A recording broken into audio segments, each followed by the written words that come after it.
शास्त्र शीर्षा पुरुखा सहस्राक्षा शास्त्रपात, भगवान को बिल्कुल अच्छा नहीं लगा। देखो भगवान प्रीति चाहते हैं, सिद्धांत एक अलग होता है। इसीलिए कल हम ऊपर कुछ साधकों से कह रहे थे कि किसी भी साधक को ठाकुर जी में जिस रूप में आसक्ति हो उसको ठेस नहीं पहुंचानी चाहिए, क्योंकि पता नहीं कितना आसक्त हो आप देख करके अच्छा चलो, ऐसे नहीं कभी। वही ओहो धन्य भाग, कितने सुंदर आपके ठाकुर जी है, बहुत सुंदर, आप खूब प्यार कीजिए, क्योंकि पता नहीं वो कितनी गहराई से प्यार कर रहा है आप, तो उसका हृदय बहुत दुखी हो जाएगा। भक्त का हृदय दुखी हुआ तो आपकी उपासना में फर्क पड़ जाएगा। संत जी को लगा था कि कसाई कुल में जन्मे हैं, मांस का उधर पल्ला इधर ठाकुर, क्या अपराध कर रहा है उनको ऐसा, और बाहरी दृष्टि में लगता भी ऐसा ही है। तो कहा भयो जो पे बड़े कुलहू में जन्म भयो, जप तप नेम व्रत साधन अपार है। कहा भयो तीर्थ अनेकन गमन किए, गयो नहीं जौलो निज मन को विकार है। जौलो मेरे संतन में राखे जाति भेद सदा, तौलो कहो कैसे वह पावे सुख सार है। मेरे साधु नीच पद पंकज ना धोयो, जौलो सब शास्त्रन को पढ़िबोई भार है।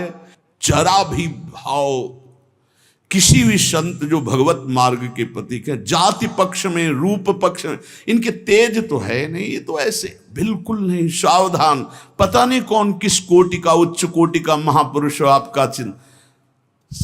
उन संत बहुत अच्छे संत थे, पर उनके मन में बात आ गई कि जाति के तो कसाई ही, काम तो नीचे ही है, मांस। देखो नहीं जाना भगवान की महिमा, हम समझ रहे थे उच्च कोटि के, और वो बहुत उच्च कोटि के महापुरुष सदन जी, निरंतर नाम जप। और एक खास बात थी सदन जी में, दैन्यता, कि मैं तो किसी योग्य नहीं, और उनको पता भी नहीं था कि शालिग्राम भगवान हैं। तो लेके आयो साधु मैं तो बड़ो अपराध कियो अभिषेक सेवा करी पे न भाई है। ये तो प्रभु रीझे तो पे जोई चाहो सोई, करो गरो भरी आयो सुनिमति बिसराई है। तेई हरि उरधारी डारी दियो कुलाचार, चले जगन्नाथ देव चाह उपजाई है। मिलो एक संग संग जात वे सुगात सब, तब आप दूर दूर रहे जान पाई है। संत जी ने बड़ा अभिषेक किया, वेद स्तुति की, भगवान को भोग लगाया, बड़ी प्रसन्नता से उच्च सिंहासन पर विराजमान किया। भगवान उसी समय आकाशवाणी हुई, ए साधु मुझे ये तुम्हारी वेद स्तुति बिल्कुल पसंद नहीं, तुम्हारा ये पंचामृत स्नान भोग ये सब, तुम मेरे भक्त पर नीच बुद्धि करके मुझे लाए हो ना, ये मुझे तुम क्या समझते हो? वेद मेरी श्वासों से ही तो प्रकट हुए हैं। वेद क्या है? भगवान की श्वासों से वेद का प्रादुर्भाव हुआ। सो हरि पढ़े ये अचरज भारी, चारों वेद भगवान के श्वासों से प्रकट हुए। जाकी श्वास वेद श्रुतिचारी, जिनकी श्वासों से चारों वेदों का प्रादुर्भाव हुआ। मैं वेद की स्तुति और गंगा जल से उतना प्रसन्न नहीं होता जितना मैं अपनेपन के भाव से, मेरे सदन जी हैं और मैं सदन जी का हूं, मैं बिल्कुल तुम्हारी सेवा से प्रसन्न, मैं अपराध मानता हूं कि तुम वहां से मुझे लाए हो। साधु जी यह बात सुनकर एकदम घबरा गए, शालिग्राम भगवान को लिया, दौड़ते हुए सदन जी के पास गए और गदगद स्वर में कहा मैंने भारी अपराध कर दिया,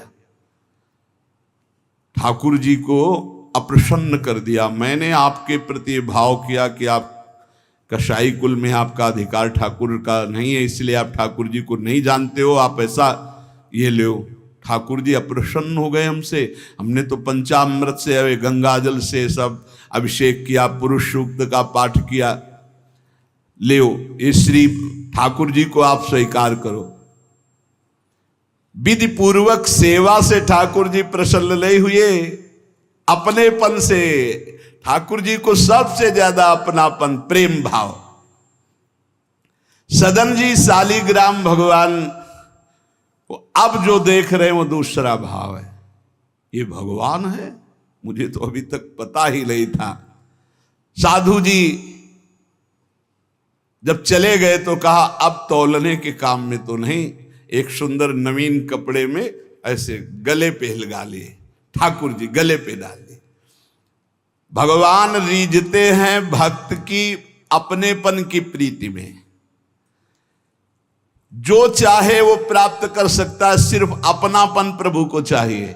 हम यही कहते हैं बार बार कि अपनेपन पे कुल्हाड़ मत चलाओ, विश्वास पर कुल्हाड़ मत चलाओ। साधना बने ना बने, लेकिन हमारे माई श्यामाजू को राज पार हो जाओगे, हमारी बात मान लो। श्री जी सिर्फ अपनेपन को देखती हैं, सिर्फ अपनेपन को। अवगुण करे समुद्र सम गणत ना अपनो जान, राय के संभजन को मानत मेरु समान। श्री सदन जी ने निज हृदय से लगाया और आंसू बहने लगे कि प्रभु मुझे तो आपका ज्ञान ही नहीं कि आप भगवान हो। आंसुओं से अभिषेक हो रहा, नाथ अभी तक तो मैं आपको जानता नहीं था, बड़ा अपराध हुआ, लेकिन आज मैं, जब आप हमें इतना प्यार करते हैं, जब साधु ने बताया कि मुझे भगवान ने कहा है कि मैं जितना सदन जी को प्यार करता हूं, उनकी मैं भावना से प्रसन्न, तुम्हारी सेवा से नहीं, उनको अद्भुत वैराग्य हो गया। बोले आज के बाद घर परिवार में ही नहीं रुकूंगा, अब केवल भगवान का होकर वैराग्य भाव से जीवन भगवान को समर्पित करता हूं। शालिग्राम जी गले में टांगे और कहा पहली यात्रा जगन्नाथपुरी, पहले जगन्नाथ जी के दर्शन करूंगा जाकर, पूरा जीवन अब भगवान के लिए। भगवान देखो कैसे कृपा करते। बचपन में संतों से उपदेश मिला, नाम जब शुरू किया, ऐसे उच्च कोटि के महात्मा के ऐसा कार्य करने पर भी सब संत उनके यहां जाते थे, और उसका परिणाम हुआ कि घोर वैराग्य युक्त होकर भगवान के अनुराग में घर से चल दिए। श्री सदन जी कुटुंब परिवार कुल व्यापार सब छोड़कर जगन्नाथ जी के दर्शन के लिए चले। कुछ दूर चलने पर यात्रियों का समुदाय दिखाई दिया जो जगन्नाथपुरी जा रहे थे, तो उनके संग हो गए। जब उन लोगों ने कुछ ने पहचान कर ली कि अरे तो कसाई कुल के हैं, और तो सब दूर दूर छूना भी नहीं चाहते थे। यही बहुत बड़ी चूक हो जाती है, जो भगवान को समर्पित हो जाए उसमें कभी जाति पक्ष ना देखे, नहीं बहुत बड़ी हानि हो जाती है।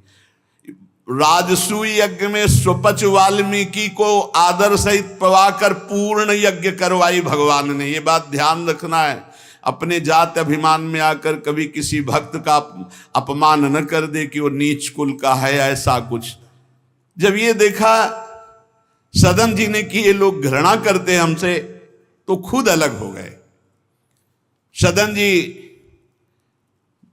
बड़े पुलकित है कि आज जगन्नाथ जी के दर्शन होंगे। एक जगह देखा गौएं पानी पीने के लिए लालायित हैं, तो एक आदमी बाल्टी से पानी निकाल तो गौओं को डंडा मारने लगा।